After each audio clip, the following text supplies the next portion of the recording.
Installing Venetian Blinds Valance Reveal Fit.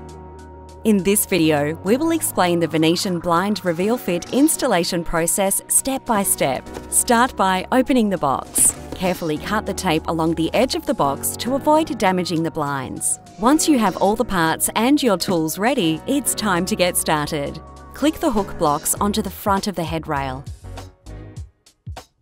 Measure 7.5 centimetres inwards from the left corner inside the reveal and mark this point. Repeat this step for the right corner.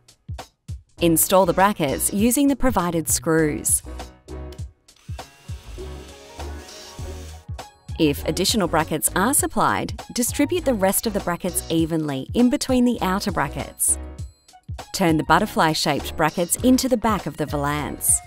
Now, simply hook the front edge of the headrail into the projecting part of the brackets, pushing it backwards and upwards with a slight rotating movement. When you hear a click, you know it's securely attached. Line up the valance blocks along the headrail to line up with the butterfly-shaped brackets. Press and click the valance onto the headrail. If your blinds are cord-operated, install the cord cleats or guide. Ensure they are installed clear of the blind to avoid obstruction. For child safety, place the cord holders at least 1.6 metres above the ground. And you're done! Your beautiful blind is ready for use.